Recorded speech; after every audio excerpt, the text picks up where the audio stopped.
Hey everyone, my name is John Davillier. I'm the host of Perspective on the Blue Panther Media Network, and today we have the exciting opportunity to give you a wonderful tour of the Free People of Color Museum, run by the McKennas, and we're here with Miss McKenna herself to get an exclusive interview.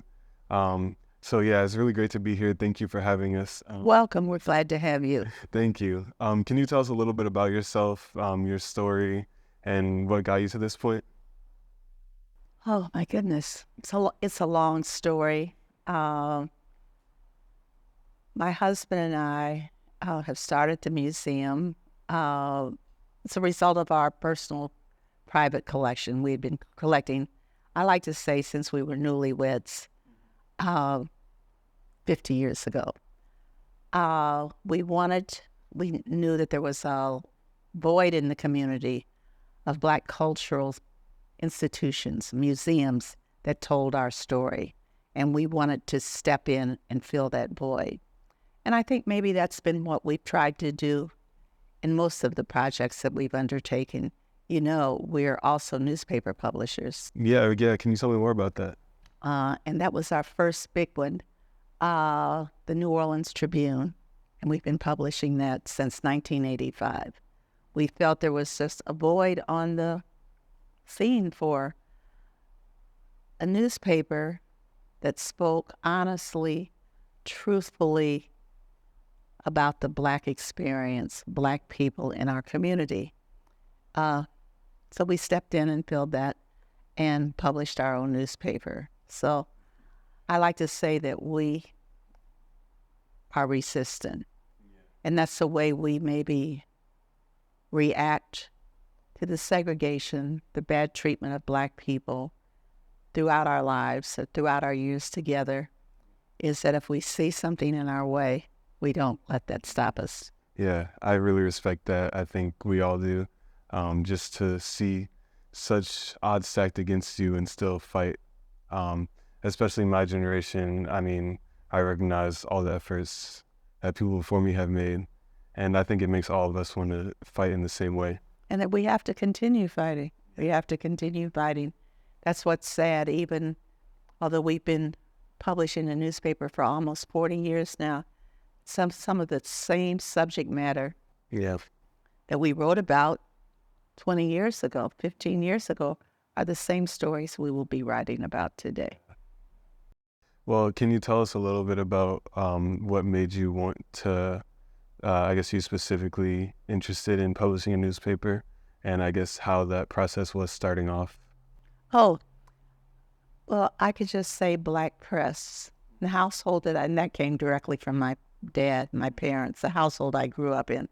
From the time we were little girls, my sisters and I, lining our coffee table were the major Black newspapers from around the country that were brought into our home every Friday, or when the train came through and the, Pullman porters would drop the papers. The Chicago Defender, the Pittsburgh Courier, the Indianapolis Recorder. Why? And my father, it wasn't punitive that we read this, but he would tell us as little girls, young girls, read this. He would want to share what was going on in the Black community nationwide with us. I think he was trying to broaden our perspective on who we were. So I grew up with the Black press and knew, again, with him talking and explaining to us in the background, how important the Black press is in everything that we do and have done. I happened to be one who liked writing. Of course, I think I was, his interest in the Black press certainly probably pushed me in that direction, but I liked writing. I was good at it. I was curious, interpreting those things that were affecting us. So I just gravitated toward that. However, I went to college with the idea, my parents told me, you can't major in journalism. Don't do this. You will never be able to get a job. Well, I didn't listen to them. I just knew that I was different and that I could, be a successful journalist. I went to college my first year, came home that summer and sought internship at our city's daily newspaper. Guess what? What? The woman who interviewed me or who was talking, sitting across the desk from me, told me, honey, we've never had a colored reporter before. Wow. So I left devastated. Wow. Walked back to my dad's office, his office was maybe 5 or 6 blocks away, in tears. I'm 18 years old, but they had told me, you know. So I went back to school and changed my major to English education and taught English for a couple years. But then after that, I always drifted toward public information, communications, writing. I'd worked for the National Urban League in Washington, D.C. for a while. Always areas, where I got to do the right. Yeah, well, I really respect just the ability to persevere even after that, I guess, crushing experience in college. It was definitely hard, I imagine, sorry. But yeah. Yeah, those are experiences that Black people have had forever, that we continue to have. That's what you have to remember. Even though you're a youngster compared to me at this point, you can see from the news media that negative things happen that we have to learn to deal with. We have to be prepared to deal with. Yeah, definitely. Well, I'd like to hear more about the museum and everything you're doing to help encourage that. I guess we can start off talking about the building and the surrounding neighborhood. Well, this neighborhood is, where we're sitting right now, is in the 6th Ward. The other side is the 7th Ward. You're from New Orleans, so you know that these historically have been areas where colored people, Black people have lived forever. And up until Hurricane Katrina, they say 80% of this property right in this general area had been owned at one time or another by people of color. Since Katrina, in the last 15 or so years, with the gentrification, people coming in interlopers, I call them, coming into our neighborhoods, buying our property up at reduced values, and then raising it up, it's not the same neighborhood. So what, I guess, significance does the location have of this museum? Well, because again, Black people, this is this area where people of color have lived forever. Yeah. We've been here. Again, as I said before, we've left our fingerprints on every aspect of Black culture, Black life, whether it's the ironwork across the street, even in this building, the plaster work. We built this. Although we're the first people, Black people, to own this particular building, we know what? That it was our people who built it, because we were the craftsmen. We were the artisans. So we've affected everything. And as one of the tour guides said earlier today, what people come to New Orleans to visit, and what they love about New Orleans, in most instances, are contributions or cultural retentions, African cultural retentions. Yeah, Black culture. Black culture. Yeah, so I see you're reclaiming this neighborhood, and I guess it goes back into that resistance you were talking about. Well, yeah, we're trying to hold on. We've invested significantly on Bayou Road back here, purposely and intentionally. It's a small commercial corridor, runs parallel to Esplanade, 1 block over, and made the spaces in those buildings available to Black businesses. We wanted to give small Black businesses the opportunity to establish themselves, to grow, to thrive, opportunities that Black people very frequently do not have. Yeah, I definitely want to say I've been to Bayou Road. It's a great place. So any viewers, you should definitely check it out if you come here, along with the museum, which we can talk more about now. I know this is a very important piece. You called it the face of the museum. Well, she has evolved. It's a portrait of a woman of color, free woman of color. We just think it's very beautiful, mixed media. And we thought that she was representational of the people we're writing about. And so that's one of my favorite pieces in the museum. And on the topic of the pieces, I know you've been collecting them for a long time. What were some of the primary factors in choosing a piece that made you feel like it was important? Well, knowing the history, knowing the story. And I was so familiar with the story of free people of color. My ancestors, my people, yours as well.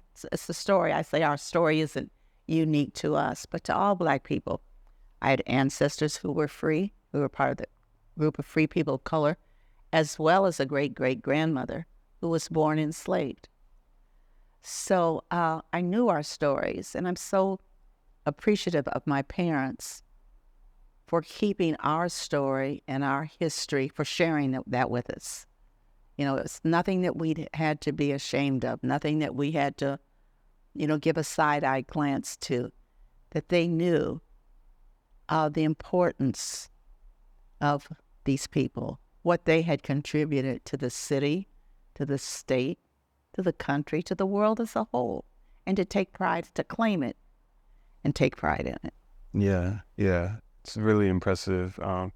And yeah, just the overall narrative here, I learned a lot from the tour. Good.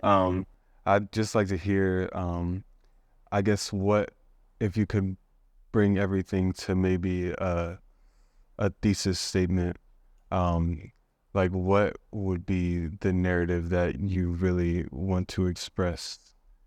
Well, that's easy. On the wall back here. And it's nothing that we started out with, as on our dashboard. Yeah. But as our lives, our projects, the projects that we've taken on have evolved, they all seem to be centered or can go back to the old African proverb, until the lion writes his own story, the tale of the hunt will always glorify the hunter. And we think that's so important.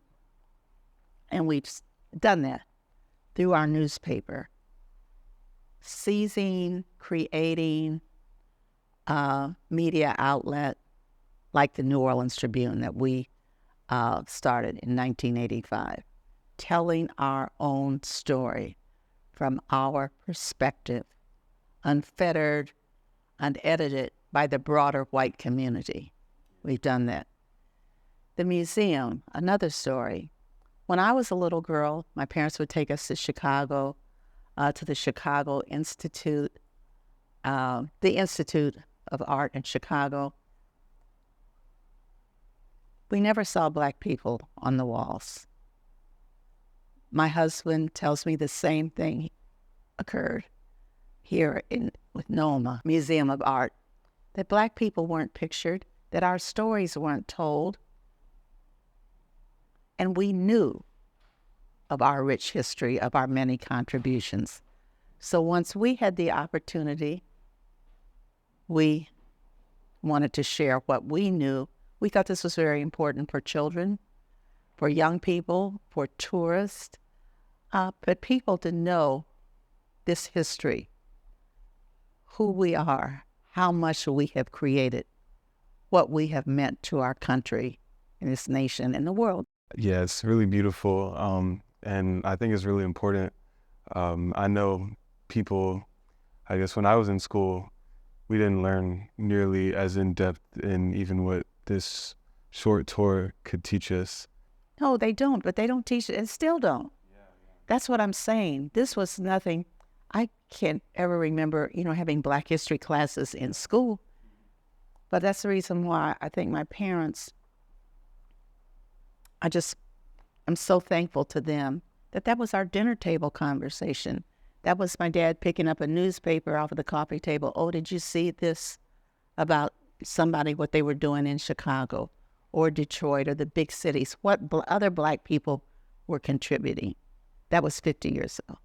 And do you know how that then made me feel or young people feel? And it's the same thing I want transferred to our young people today. When I love nothing better than bringing a group of students through here, young Black guys, teenagers, junior high students. And I can see when they leave here, they pull their pants up a little bit higher. Shoulders are back. And they have pride, newfound pride in who they are and who their people are when they walk out the doors. And that makes me very happy. Yeah, I love that. I mean, I know today there's a lot of, laws harming that education. Do you have any ideas, advice on how people can follow in your footsteps and contribute to this cause? Well, you see what's happening with, what's the guy's name in DeSantis? DeSantis in Florida. I mean, you see the terrible things that it's, in some ways, it's right, not in some ways, in many ways it's frightening. They want to take this history from us, from our children, from our young people. Do you understand? Yeah, it's very scary. How destructive, how lethal, I can't think of enough adjectives to describe it. But that's where we as a community have to come together. We can't sit back and let them do this. We cannot do this. We cannot allow this to happen. Yeah, I agree. I think, I guess one really powerful word I've heard throughout this is resistance.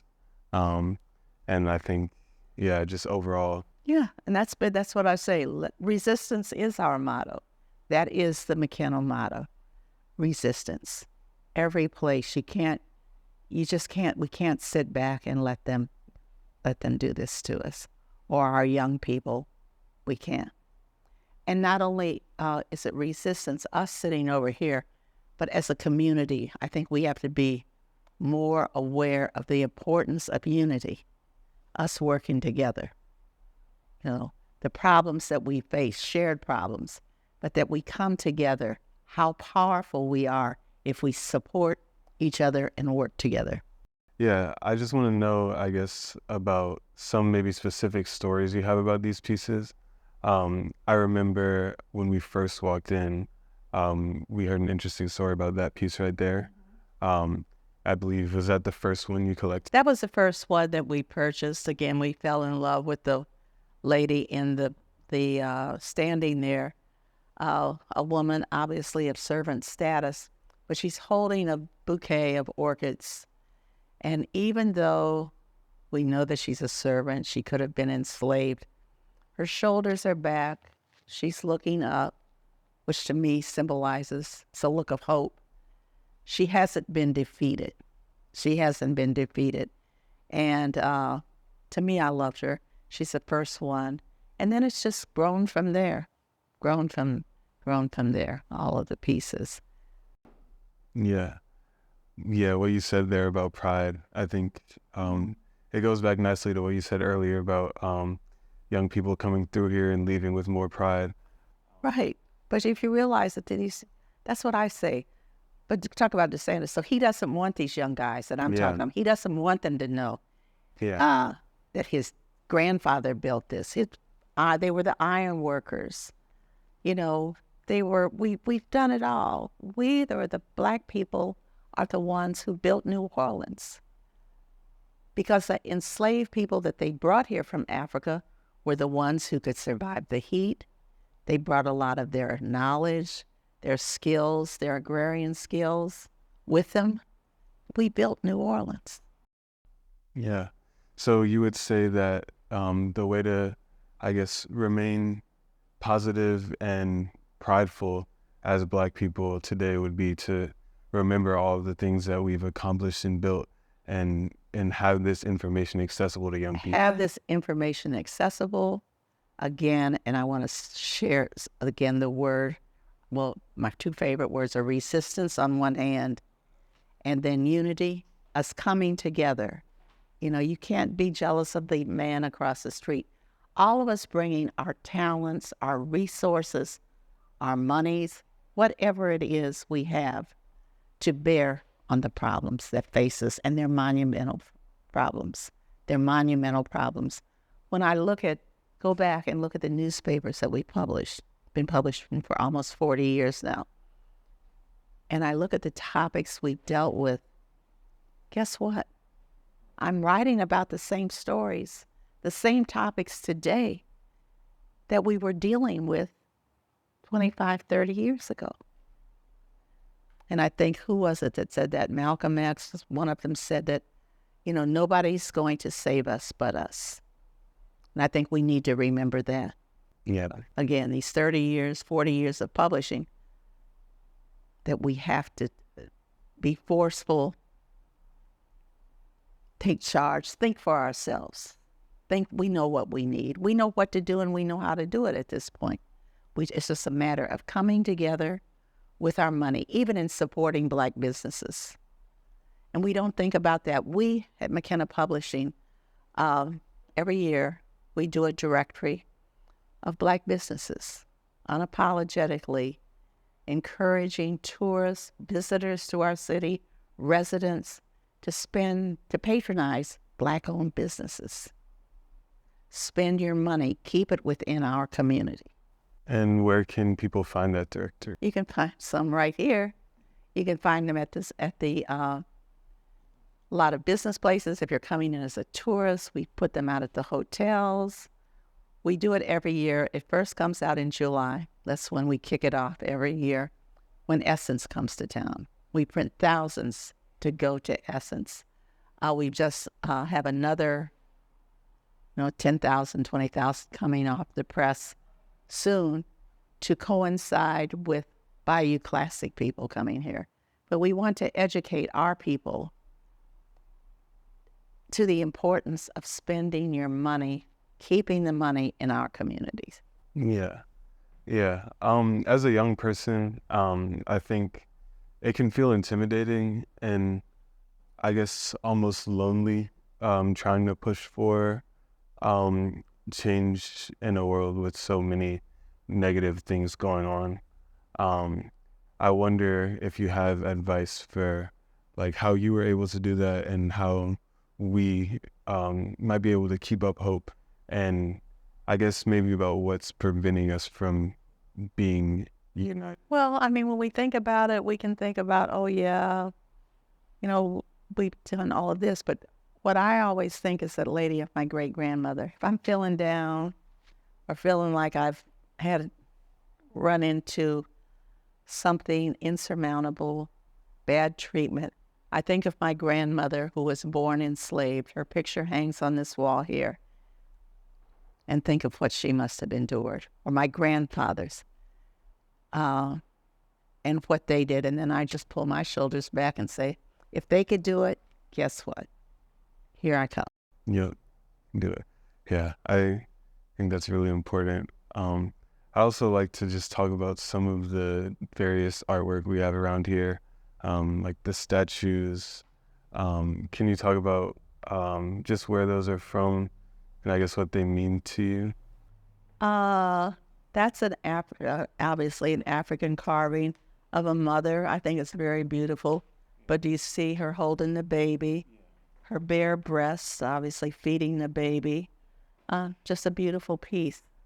One of my very favorite pieces of artwork is the one on the wall over there. I think it's made it a young brother and a sister holding a sister. Look at the shackles on their arms, but they're looking up. They're obviously enslaved but look at how they're looking up hopefully. Look at their eyes. Above those are two Native Americans or two indigenous people, very important paintings. But we know that we have interacted with them throughout the years as well. And they suffered another kind of horror at the hands of white colonials. Yeah.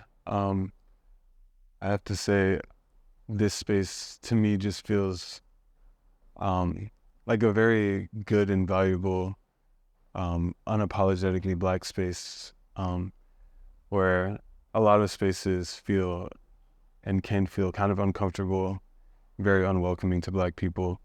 But paintings like that one and just all of the pictures of Black people, it feels very welcoming and uplifting. And I think it's a really important experience for anyone in New Orleans to have. You know, I'm always so pleased because tour buses come or people come to visit and our guests don't want to leave.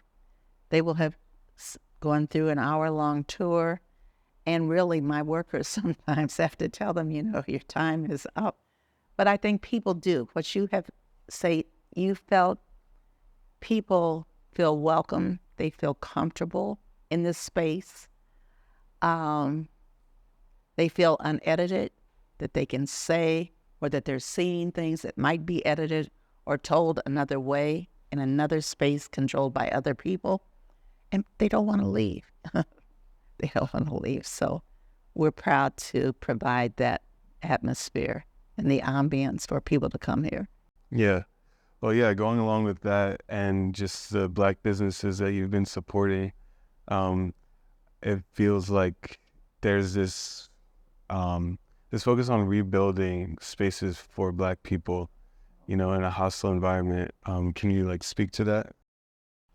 Again, it's just conscious. What we're doing on Bayou Road with the Black businesses that we are seeking to come there, businesses that we've lost money because we have not charged market rate rents in the 5 years we've been doing it.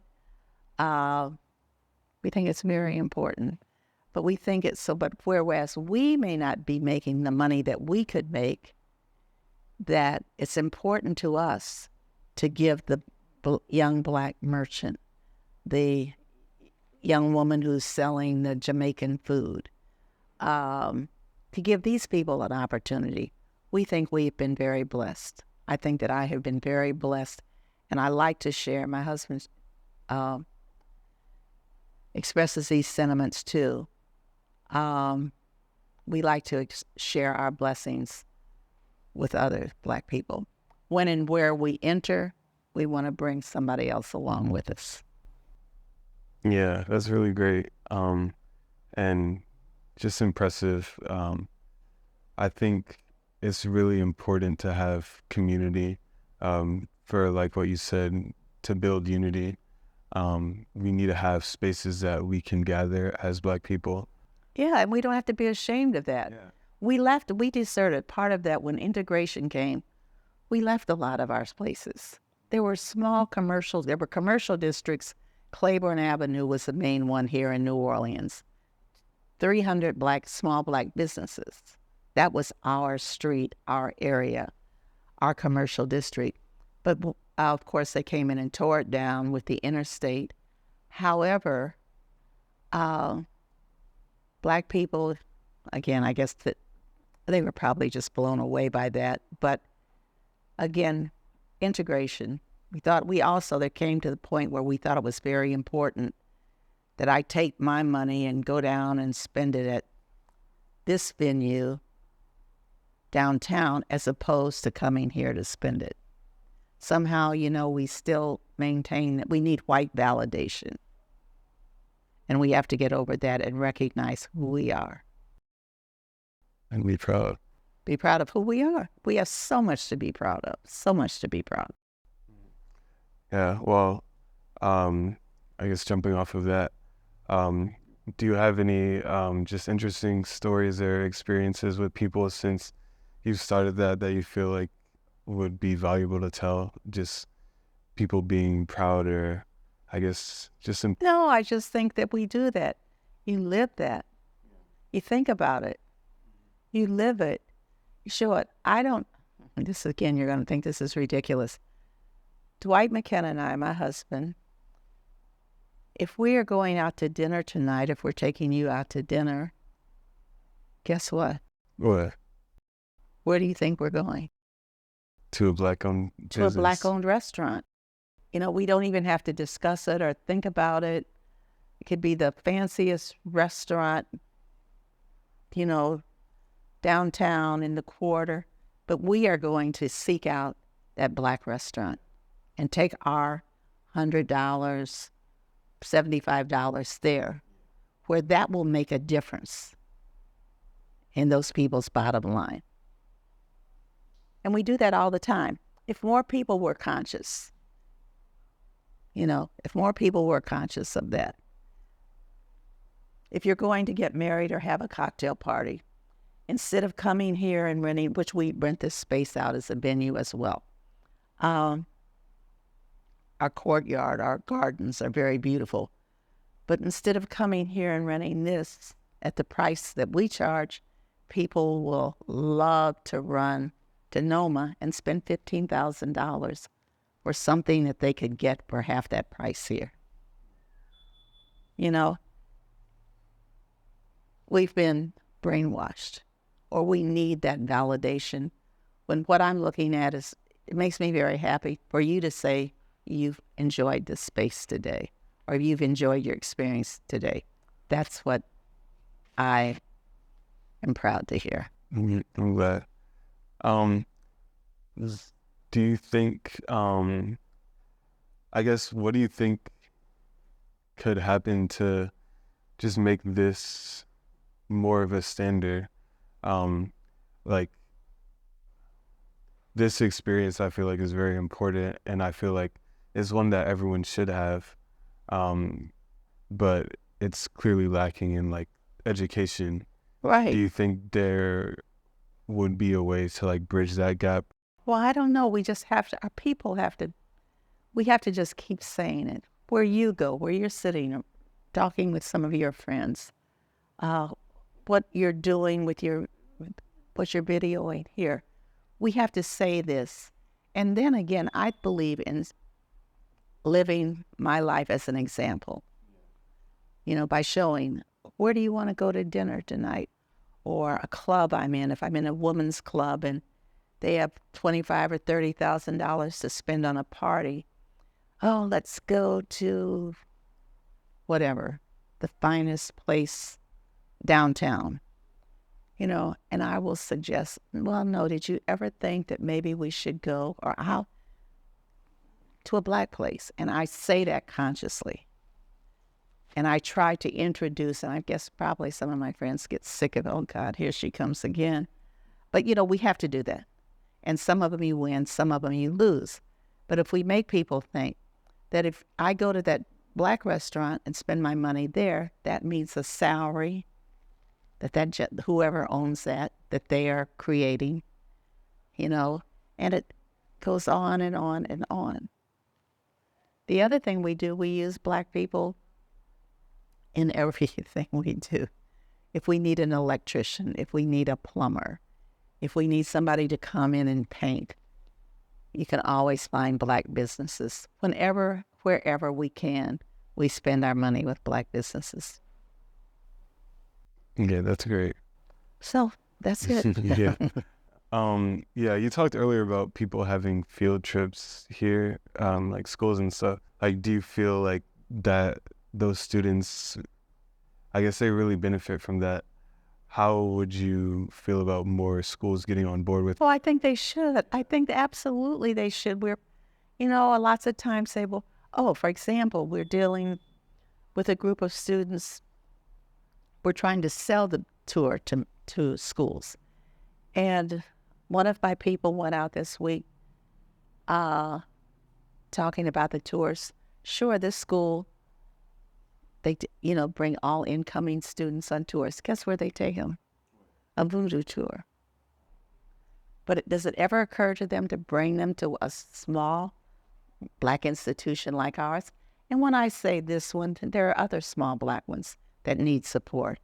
The African American Museum, the Petite Jazz Museum, Backstreet Cultural Museum, the Harrison's Museum. There are places for us to go. and they're stronger, they'll get better when we spend our money with them. But we don't do that. We do not do that. Yeah, well, on that topic, can you tell us about just the tours and how people would go about booking both this location and the other one? Okay, you can go on our website and book it. McKenna Museums, book it, and it tells you there. And what are the tours like for people who are interested? Well, you did you just take our tour? Well, I you should did. tell me. Okay, well, we arrived and we had Miss Marie Laveau teach us, give us some history, both about her practice and about all of the pieces throughout here. There was also the petition in the back, which was really important. You could see a list of names. And yeah, I'll leave the video for that of the tour. No, again, people come. We want to give them a complete story. The story that we tell, or we do our tour with our guides, are dressed in period costume, and people enjoy that. They seem to enjoy it. It's not like they're just coming to a lecture, straight up and down lecture, but they're gaining valuable information in a pleasant, easier way to receive, digest, reflect on. Yeah, it definitely seemed like everyone was very well engaged. They had fun. They could laugh. They could think. And it wasn't that they were dismissive of the information they were given, but it was a pleasant way to receive it. And I think that's what they like about it. Yeah, very talented actors for sure. Last question. I just want to know, what are some of the original hurdles you had to overcome just starting this museum? And what are some of the, I guess, most important lessons you've learned throughout this process? Well, the hurdles is in with Black people getting money. Money are, there are all kind of grants. I told you that the major white institutions didn't cover Black. They did not tell our story at all. You see the small institutions like ours, like the African American Museum, Backstreet Cultural Museum, Petite Jazz. We're small people out here struggling to keep our heads above water with minimal resources, and we've done it, okay? In the last 5 or 6 years, now listen to this, all of a sudden there's been great renewed interest, not renewed, new interest in Black museums. All of a sudden. Why? I think it's because of the museum in Washington that has been so enthusiastically received. And then maybe after all these many years, that these other institutions, be it NOMA, Historic New Orleans Collection, local, in addition to the national ones, who see the value or see financial value and of including the Black story. But guess what? Who is getting the grants? Who is getting the money to tell those stories, the Black stories now in the last 5 years? Who is it? Black people or? It's the same same major white institutions that had locked us out forever. And you know what? That makes me very angry. I don't quite know how to deal with it. I'm happy to see these people expanding their horizons, opening their doors to a Black community, but then to see Black funders come in and just throw dollars at them to do our stories. Yeah. So it's the same old story. Yeah. Well, I think you guys have been really successful just in doing this against all those odds. So you definitely have my respect for that. And yeah, I'm sure it'll continue to do well. Well, I hope so. I hope Black people, or you ask, or in when people you encounter, you sitting at a meeting or at a table where decisions are being made, we could simply say for each other, I want to say, when I'm speaking here on camera, I'm not just talking about the New Orleans Tribune. This museum. Or if I say the New Orleans Tribune, when I go to sell ads, I speak for Black-owned media. I went to Louisiana Weekly to get ads. They have big advertising dollars. Data News Weekly. Think 504, Be Okay. That's where I will speak for all of us. Because guess what? I know that whatever they spend with us is minuscule compared to what they're spending with the big media. Same thing with these institutions. Yeah, well, I'll make sure to do the same. And of course, tell anyone who's coming to New Orleans to check out, of course, the New Orleans Tribune and this museum. I'm sure our viewers will do the same. Good. And yeah, we really appreciate this interview. It was really, really insightful. Good. And just all the work you've been doing. I just want to say thank you. Thank you for coming, and thank you for spotlighting us. Yeah, of course. Yeah, well, I guess we can wrap it up there. Okay. I want to say thank you for watching. Of course, check out all of the work that the McKennas have been doing. Make sure to come here if you're ever in New Orleans. And don't forget to like, comment, share this podcast. And yeah, I've been John Davillier from Blue Panther Media. Thank you for watching.